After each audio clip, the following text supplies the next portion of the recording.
Welcome to Rock Kaput. My name is Alex, and with me is Oliver from Sweden. from Sweden today. And what are we going to talk about today? We are talking Baroness, the sludge and progressive metal outfit from Savannah, Georgia. Yeah, and of course, we want to fulfill our mission to rank all their six studio albums from worst to best. But as always, before we get into it, we want to remind you, please like and subscribe our videos so you get notifications when we release new videos. So please do it now. You can also do it later if you want, but if you do it now, it's better. Okay. If you don't know them, I will give you a brief summary about the band. They were formed in Savannah, Georgia in 2003 by singer, guitarist, and band leader and visual artist John Baisley, and also drummer Alan Blickel. They had many lineup changes along the way. Um, I won't get into them all, but we will talk about it when we rank the albums a little bit. Yes, and very soon they became one of the most distinctive modern metal bands. Their style, they are rooted in 70s rock, blues, psychedelia, and also progressive rock, and of course in sludge metal. And after two acclaimed EPs, they released their first album called the Red Album. And they established themselves as one of the leading new American sludge and progressive metal bands. And they began their series of color-themed albums, beginning with red, later came blue, purple, and so on. Yeah, the next album was the Blue Album in 2009. They expanded their sound a little bit. Then came Yellow and Green in 2012, which maybe is their most ambitious and stylistically diverse release to date. Then came Yellow and Green. Afterwards, the band survived a devastating bus crash near Bath in England, and this accident led to major lineup changes, yeah, and deeply influenced the whole future of the band. Though then there came their big album when they got really famous, Purple in 2015. Their comeback album, followed by Golden Grey in 2019. Um, and then in 2023, they released Stone, their self-produced studio album, for the first time self-produced. Yeah, and their return to a more natural sound. But yeah, that's about it. And the band is active until today, of course. Maybe they release a new album very soon. I'm not sure about that, to be honest. Okay, so let's get into it. Do you want to start? Yeah, I can start. So, like always, just a little bit about me and Baroness. I think the first time I heard about them was around, I don't know, 2010 maybe, because my brother-in-law knew them, and I wasn't into metal at that time at all. Let's. I want to get into how Baroness is a metal band because I'm kind of struggling with the idea that they're a metal band. If we call them post metal, I'd feel better about it because to me, metal is more than just heavy guitar sound, and that's no knock on Baroness, which is a band I love. So, okay, that was the first time I heard about the band, but I didn't really get into them. And the first album I bought was Green and Yellow, which I absolutely loved and was on heavy rotation. My wife also loved it. It has a special meaning for us because we listened to it when my father-in-law died, so that kind of influenced the experience of the album as well. And yeah, I followed them, saw them live once, and yeah, think they are a great band. And this ranking, haha, running gag, we always say it was a hard ranking because I don't think they have a bad album. I like them all, and the albums I like less, I think I like less because I don't know them that well. Um, so I will get right into it with my number six, which is their newest release, Stone. Um, and yeah, I haven't have listened to this one the least of all. I don't own it yet. So I listened to it for the first time for this ranking. Um, like I said, they are all good, and this one is no exception. It seems to me they are again expanding their sound a little bit. I think they have two distinct phases, one before Green and Yellow, and then everything that came after. And Stone seems like what we call always call a transitional album, but of course we don't know yet where it will lead. But there are some experiments on it, and I think not everything works, but there's still beautiful stuff on it. Yeah, basically the opener, Last Word, is a great song. On Beneath the Rose, it starts with this, the verses are almost like spoken words. So John Basley is not really singing, but speaking a little bit out of tune. He reminds, I think they are trying to be a little bit Dorsey. He sounds like Jim Morrison to me on that in this verses, and I was kind of a little bit annoyed by it, but then they get into the great chorus, and it's Baroness again. So yeah, Anodyne is a great song. Shine is good, but I get the feeling that yeah, they are trying to get somewhere, but are not really there yet. And the last spark is missing for me a little bit. So this is why Stone is my last place album. Okay. Okay, so now about how I came into Baroness. I think the first full-length album I listened to was indeed Purple, because it was album of the year in many magazines, and it got praise everywhere, and I bought it, liked it, and I've seen them live on that tour, and they were really good. And yeah, and later I discovered Yellow and Green, the Blue album. I have a few of them on vinyl, and yeah, I think I knew all of them except Gold and the last two one, Gold and Gray and Stone. That's those two I listened to now for the first time. And my number six is for similar reason as your reason, because I don't know them so well. It's so well. My number six is Golden Gray from 2019. The first one with Gina Gleason, that joined the band on lead guitar. And yeah, and it is produced by Dave Friedman, who also produced the Flaming Lips, which is a very unusual choice, but they made many or a few unusual and controversial production choices. Um, yeah, and it's a very majestic, powerful album, but it certainly has the most controversial production in the band's catalog, and that really says something because there is another album that has a very controversial production. Yeah, it has very much compression and an extreme loudness, and I mean, you, I understand you can make such moves on your album, but I don't think Baroness is the band that should do this because they have a very delicate sound sometimes, and they have a lot of finesse in their sound, yeah. And when they do such production choices, they bury everything in the mix, and everything is blurs together, and that really annoys me.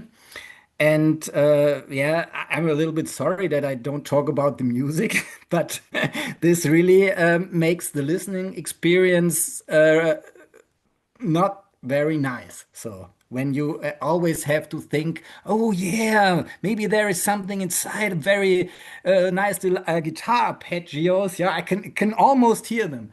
That's really not a nice experience, but the band has has claimed several times it was a deliberate artistic choice. They wanted to sound like this. This was on purpose because many people thought it might be a mastering mistake or something. No, they wanted to sound like this. Yeah, and I wanted to punish the band a little bit. That's why this is number six. But the music is really, really good. Yeah, I would really welcome it if the band would do a remaster of this with the production of Yellow and Green, for example, or the production of Stone. Stone also sounds very good. And yes, I think this band they are not the Stooges and they are not the Jesus and Mary chain. Yeah, that can do such extreme sound experiments and still sound cool. I think those band it fits to such bands, but not to Baroness. So and yeah, that's my take on this album, and yeah, the music is great, and if you listen to it on a cheap stereo, it doesn't matter that much. But if you listen to this on headphones, yeah, it doesn't sound good. Yeah, sorry. Yeah, okay. So, first of all, I hope the sound is okay because it's raining cats and dogs here in Sweden. And I hope you can understand me. But yeah, for me, I put Golden Gray on number five. Um, but not exactly for the production. Maybe I've listened to too much loud metal music in my days because I'm not that attuned to the delicacies of production. I realized that this album gets a little bit noisy, um, but yeah, I don't think about stuff like that too much, and I think the instruments in themselves they all sound really good. So there's no weird cardboard drums or something like that. But yeah, it's right. It gets very noisy at times. Um, but the reason I have this low, I own this album. I think I bought it when it came out, but I can hardly remember buying it and listening to it. And it's a good album. It goes back to the green and yellow thing, so it's a double album. It's very expansive. Um, Purple was a more compact album. Um, I would say probably their if the term is not really fitting, but maybe their most commercial album. And with Golden Gray, they go a little bit back to yeah, doing this kind of almost 70s progressive thing with many short instrumentals between the songs and different moods.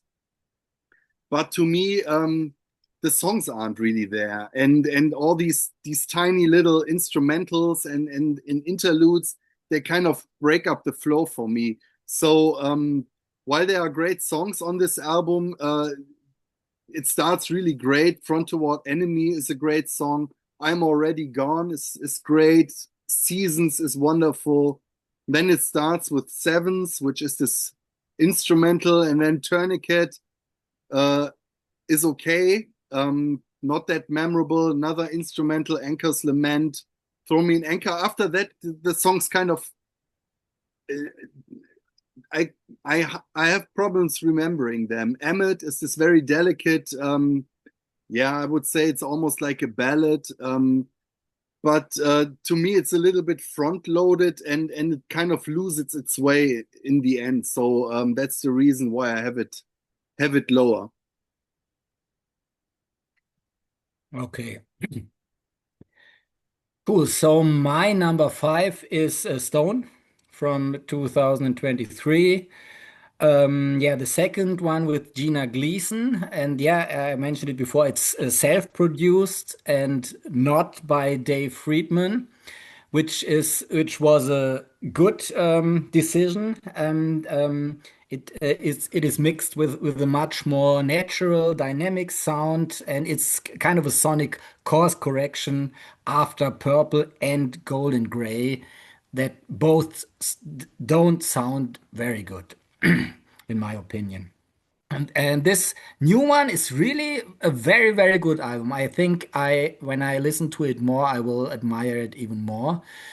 Um, yeah, it is full of live energy. It has a very live feeling. All the performances are really, really good. But right now is my verdict. It doesn't quite reach the heights of all their classic albums, but it still is very strong. Yeah, and yeah, my favorite song on it is "Beneath the Rose," which is really, really good. And I also like, yeah, I like the singles a lot. Last Word and Shine. I think Beneath the Rose might also have been a single. I'm not so sure. As a video. It, So it also has a video. Okay.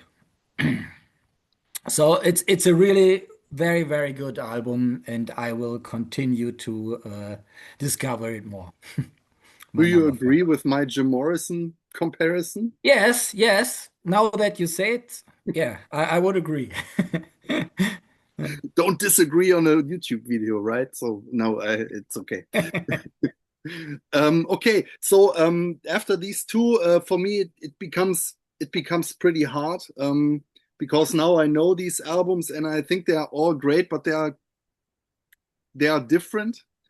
So my number four is their debut album. It's the Red album, which is, yeah, more what's later on, starting with, yeah, but basically starting with the blue one.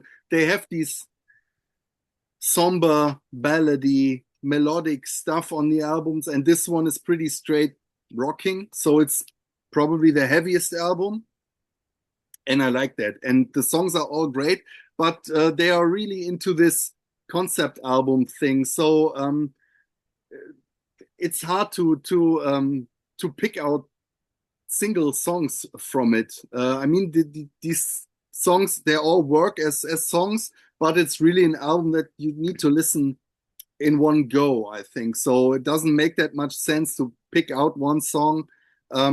Later on, they would have stronger choruses. That's not the case on this one. So the songs don't have that classical song structure in most cases. Um, yeah, but it's a really great album.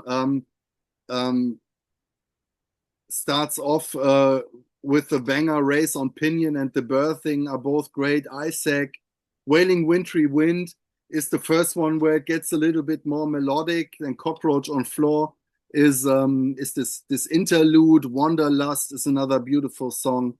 Appalachia is this almost hymnic song, and then Grad is this super heavy Sabbathy instrumental that closes off the album. Very important, we haven't talked about that yet, are the artworks of this band. John Baisley is pretty famous, does covers for many different bands, and I think his cover artworks are really an important part of the whole package. Um, Beautiful to look at, setting the mood for the albums. Um, and yeah, I really love them. I mean, lots of bands, they don't really care for their album cover artworks that much anymore because on CDs you don't see them that well. But yeah, they are really going, and it goes for the whole booklet. So the booklets, each one has its own character. Um, Different paper styles and things like that. So yeah, these albums are really complete works of art and not just music pressed on a CD and thrown into a case or something. Um, Another funny story, or maybe not so funny, but I bought the red one and the blue one while they were on tour, touring the Green and Yellow album, and I Hmm. bought it from them, and they already had the bus crash. So my CDs are damaged because they were in that bus crash. The cases are cracked, and they told me when I bought them. So yeah, that's Wow. it was a tragic accident. I mean, it basically broke up the band because I think two of them got heavily injured, and yeah, Yeah. make them think about going on tour, and because it's not all that comfortable and can be dangerous. So yeah, it was kind of a break in the band. But yeah, Red is my number four. Wow.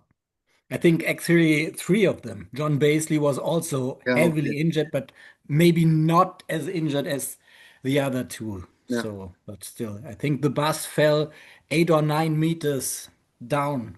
Mm, So yeah. Scary. heavy, tragic, yes. So my number four is the same with you. My numbers 1 to 4 are also very very close. It's really nitpicking here which one I like more and less. So my number four is the Blue Record from 2009, the first one with Pete Adams from Valkyrie on lead guitar, and the last one with Summer Welsh on bass. Yeah, it has a little bit of cleaner and a more expensive production than Red. And it was their first album that charted on the Billboard 200. And what I found very strange, it includes in the bonus section a cover of a Descendants song called "Bike It." I mean, which kind of hard rock band covers the Descendants? Really, really kind of funny. And this album also marked their transition to more progressive music. Yeah, and Pete Adams is a good addition. He has very fiery and very sophisticated guitar leads. I mean, they always had very sophisticated guitar leads. I mean, crushing and elegant in at the same time. And yeah, I slightly prefer the production of Red. I think Red to me sounds a little bit cooler, also because of the lead guitar. I think their original lead guitar player, Brian Bickle, has gone on the Blue album. And I think, yeah, I will talk later about that. I think his lead guitar work is a little bit more inventive. It has a different style. It's hard to compare, but I like him very much on the Red album. He also plays on the first EPs. Yeah, and the songs here are all very very good. I don't really there are not really songs that stand out to me here because it's consistently on a very high level. It's a very good album. I also own it on vinyl, and yeah, it's really really good, and it's my number four. Yeah. And it's my number three. So yeah, I put it on number three because I think we will see what my number one is. This one clearly leads up to this album I love the most because they get more even more experimental and playful and really perfecting the style they have already envisioned on the Red album, making this kind of sludge prog rock symphony or musical or whatever you want to call it. I think it's pretty hard to describe their style. You immediately recognize them. I think as John Baisley has a unique singing style and a unique voice, but I can't tell you why it's unique because he just sounds like a guy who's shouting. I mean, he has a strong voice, but he's not the most amazing singer, and he's not has not the most amazing voice. But somehow the way he sings and the way they are writing their songs and their melodies makes them stand out. And I can't really put my finger on it or describe it to someone who doesn't know them. Um, so yeah, very original without being, I don't know, super out of the box or something like that. And yeah, the Blue album is really, yeah, one step above the red one for me. Um, Starts with this the Bullheads Psalm, and they have an outro that kind of closes the circle, Bullheads Lament, and in between, Sweetest Curse, Jake Lag, Steel That Sleeps the Eye. Also, the lyrics are pretty. I don't know what he's singing about, but they are always interesting, and there's very vivid imagery in these songs. And yeah, once you've listened to these songs, you can recite them without really knowing what he's singing about. So that's another thing that makes them stand out for me. Yeah, I love this album, but like I said before, they are all pretty good and pretty close. And maybe tomorrow I would rank Red above this one or whatever. I think really the first one was clear for me, but after that one, um, it's subjective preferences. Okay, so my number three is the Red album. And yeah, as I mentioned a little bit before, I really love Brian Bickle's guitar work here. I think he is a very cool style, and it's very different than the next lead player. And yeah, you hear a little bit more of their sludge roots on Red. It's as you mentioned, it's their heaviest album, and yeah, and what I also wanted to say about the artwork is what also why this band stands out. It is this femininity that is depicted there, a very soft form of femininity, which is very unusual in macho hard rock circles. I think usually bands don't put such a soft side on their cover. So Yeah, and that's that's it doesn't have that male gaze, so they're somehow erotic, but not sexist. I mean, there's no nudity on these album no, covers. It's kind of spiritual, little bit Native American, Asian styles in there. So yeah, pretty interesting. yeah, totally, and yeah, that made them stand out, I think. Um, Yeah, and on this album, I think, yeah, the guitar playing it is kind of for me, somehow their coolest sounding album in a way. So because the guitar playing is really phenomenal, it has very a spontaneous feel. Very many parts feel as if they were made up on the spot while he was playing. And very inventive. And here the lead guitars often become much more important than the vocals. The vocals in many songs, they have only a small part, more, and then the guitar starts again. And I mean, they have so cool guitars, Baroness. Yeah, I like this change of change. I mean, they did this before. I like this. This is a different songwriting style, and I like that they have an album like this.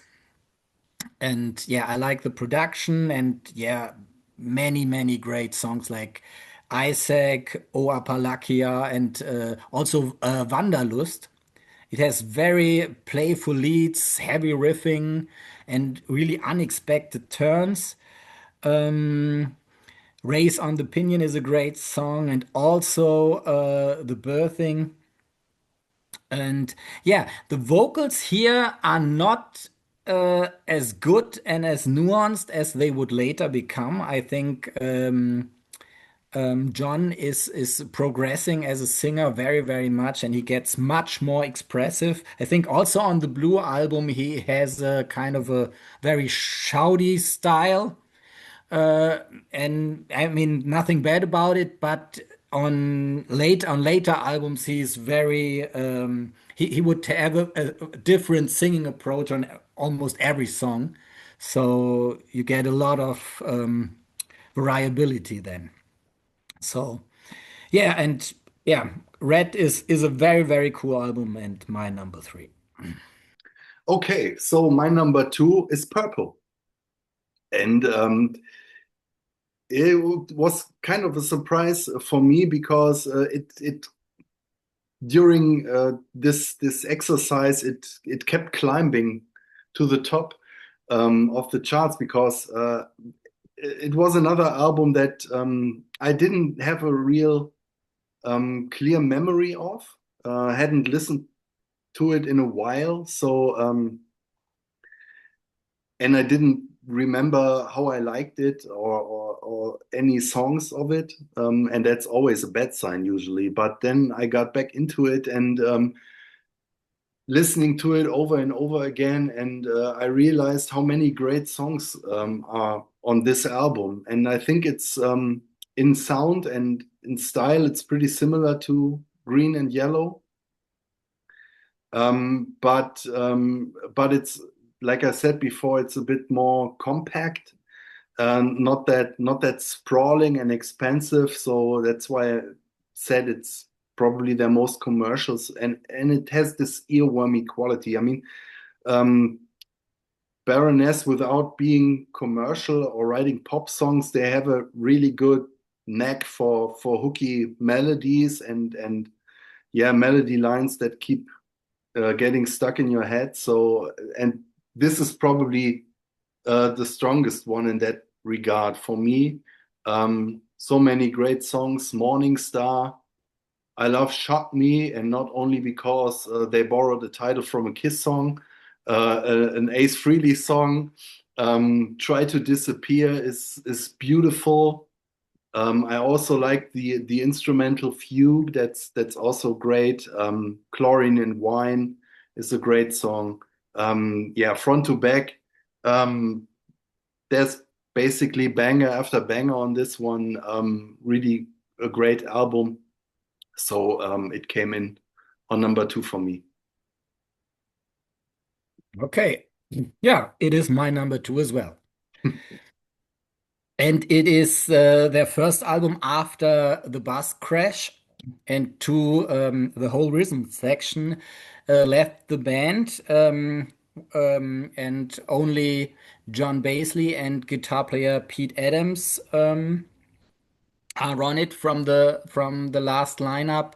I mean, Pete Adams was really lucky during the bus crash. He was almost not injured at all. He was the only one in the band. And yeah, he plays on this album, but he left afterwards. Um, yeah, this is the first one produced by Dave Friedman, and it has similar problems as what was it, Golden Gray? Yeah. But yeah, it annoys me here more because I love this album more. Yeah. And I always think, how cool could this album be if the production was also great? But this is really far from great. I could repeat what I said about Golden Gray. I mean, Golden Gray is a little bit more extreme even. And yeah, everything is the red. It is very muddy, distorted mix, and don't listen to it with headphones. It really doesn't sound that good. But yeah, other than that, the music is great. Shock Me even received a Grammy nomination. I think it should have won. And yeah, of course, after the crash, all some of the lyrics really reflect the trauma and the recovery, and I think it might be part of the reason why these songs are so good. Yeah, after such an experience, I think it's only human to get emotional and write emotional songs. So. And it is a very emotionally intense album. Yeah, and the songwriting, as you mentioned, is really incredible front to back. I think this is really one of their best batches of songs. And yeah, Morning Star might be their best riff, I think. It's certainly a contender. And yeah, Try to Disappear. Kerosene, I think you didn't mention that one, is also a great song. Yeah, Chlorine and Wine, and so on. Great cover artwork as always. And yeah, I've seen them on this tour. It was really amazing. Really, really, yeah, a really cool album. Yeah, but yeah, again, I wanted to punish the band a little bit, and I didn't put it on number one for the production. See, Hopefully. John Baisley, what happens on Rock Kaput? But really, I you mentioned that before that this album and the loudness was and that this album was kind of affected by it. I don't hear it, but You don't hear it? that's Okay, good, maybe good for that's you. but maybe that's me because I'm an idiot that way. I don't know. Um, Yeah, I yeah, think but people hear such things very differently, yeah, and um, yeah, but maybe it's I don't know because I don't listen to it on a great stereo or whatever. I don't know, but I never realized it on Golden Gray. I noticed that it sometimes gets a bit distorted. Yeah, and kind of this the sound almost drops out. But I don't have these problems with Purple. Yeah, I mentioned it before. For me, I think I knew what my number one would be, and going into this exercise and listening to the albums again, when I'd always do it chronologically, and then after one go, I keep getting back to different albums, listening to them again, and I think I listened to this one the least for this because right when I listened to it, I knew it has to be my number one. It's Green and Yellow. I mentioned before that it's the album that got me into Baroness. Listened to it over and over again when it was new, and already mentioned that it was yeah became got a special meaning when my father-in-law died, and we listened. I think we listened. We were when we got the message that he died. We went on vacation. Right one day afterwards, and so this his death was kind of looming over this vacation. And my daughter, she was I think 3 years old back then, so it was hard because we had to be fun parents still for her.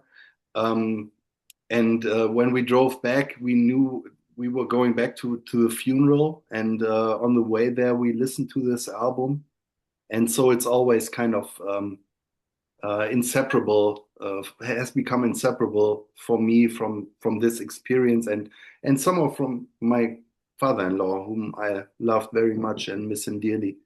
And yeah, this album is even if it wouldn't have this meaning, it's I think their most emotional and most beautiful album. Everything on this one is amazing to me. Even the small songs, Take My Bones Away is the usual um, upbeat rocker. Little Things is amazing.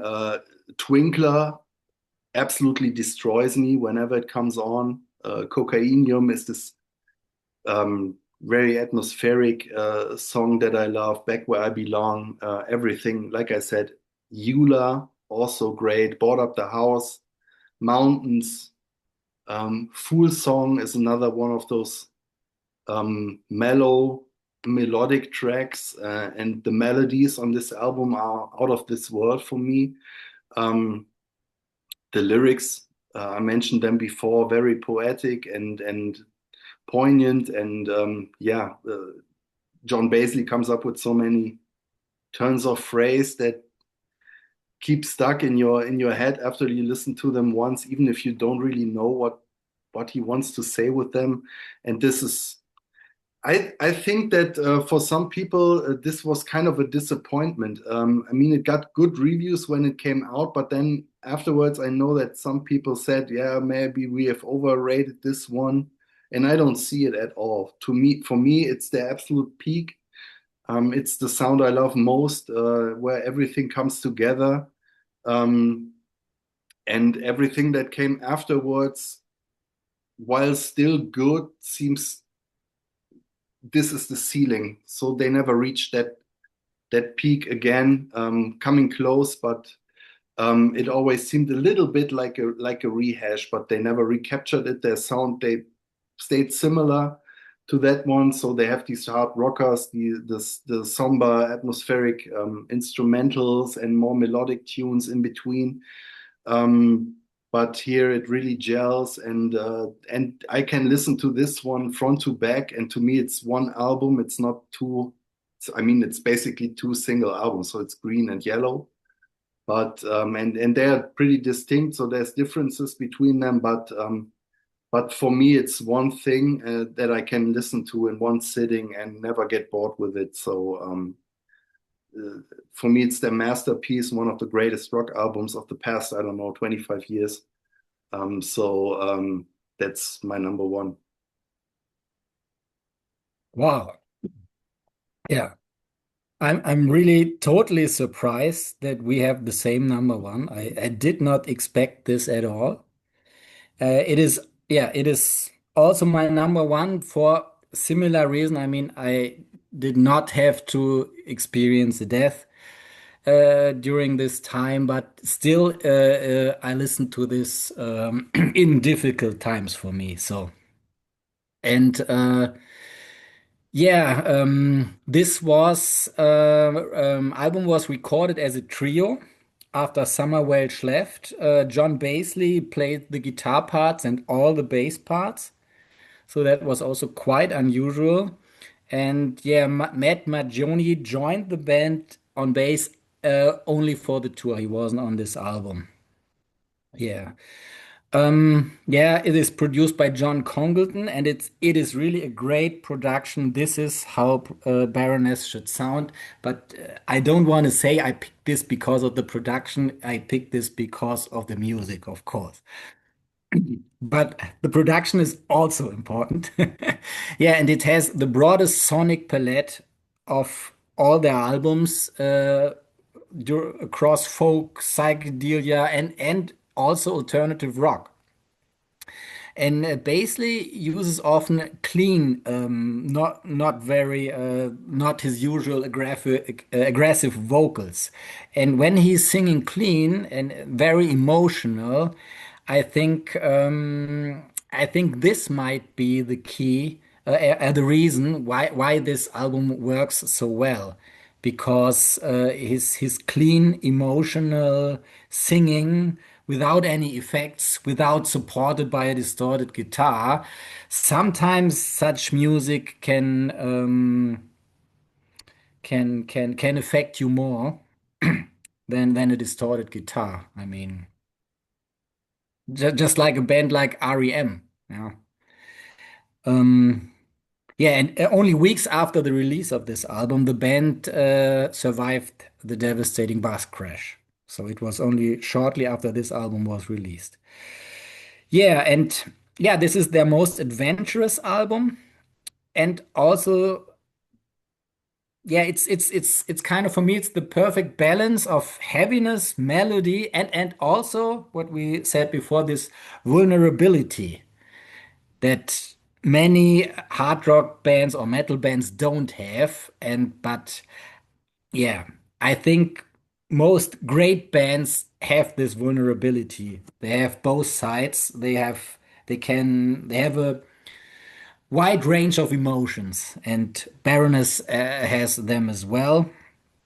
Yeah, sometimes it drifts a little bit into Fleet Foxes territory. I think, in my opinion, sometimes it's a bit similar.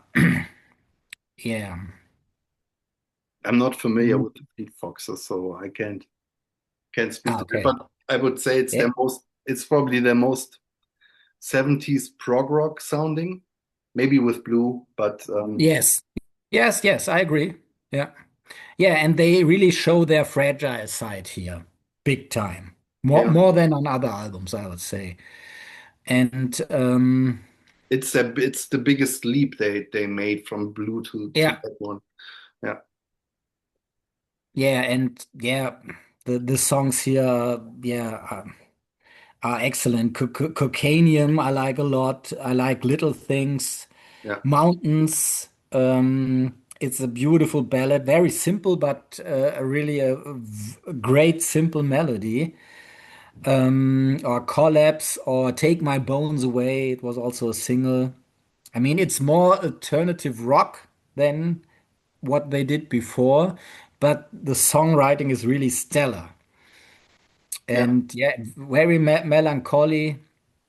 And yeah, it's really a great album. And yeah, yeah, it really had to be number one after I thought of it, thought about it a little bit because yeah, because of the depth of the songwriting. yeah, Yeah. yeah. What do you think about Baroness being a metal band? We talked about Um, this yeah, it's before, I think. yeah, I mean I agree with you because I also have this kind of a bit more how do you say a tight definition, a tighter definition of metal. To me, metal is not only a sound, it's also a style of heavy rock. And you can be heavy and not play metal. Yeah, to me, there's also a kind of imagery connected with metal. You know, it's a very macho sound, for example, to me. Yes. And Baroness are everything but macho. So No. to me, they are, and I'm okay to call them post metal because I think that if you would ask them, they would certainly have many metal bands as their influences. But they are not, I don't see them, I don't know, playing with Manowar and I don't know, getting into a beer shower with the guys from Metallica or something like that. No. I don't see that, and they not don't behave like a metal band. They don't look like a metal band. So yeah, maybe that's too narrow, but that's the way I see it because otherwise every band with a distorted guitar would be metal, and then the whole term doesn't make any sense to me anymore. Right.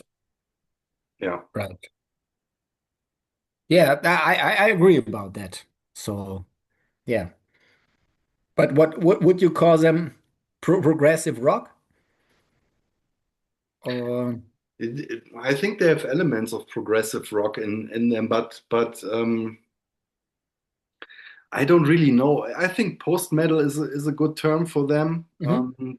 because they lean into that going one step further than metal and kind of maturing from that macho sound um, that I like. So yeah, but yeah, there are progressive elements in it. They're certainly inspired by many of those bands from the 70s, but they don't really sound like that. And I don't think they are in it to show off their musical skills or I don't know, writing 40 minutes classical inspired instrumentals and wanking on their guitars. Um, that's what I associate with prog rock.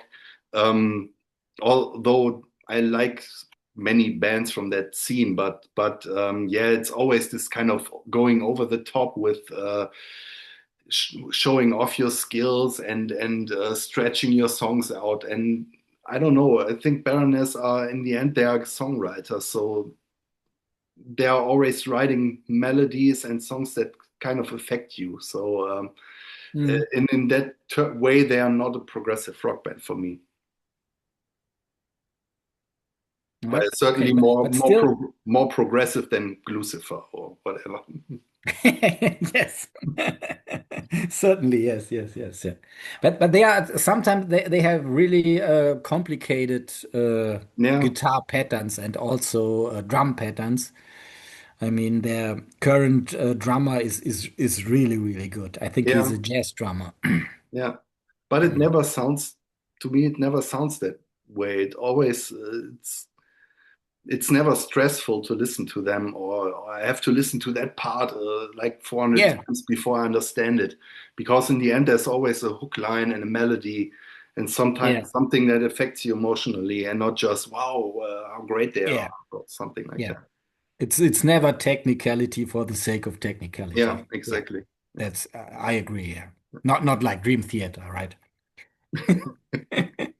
They write good songs as well, so some tunes in there.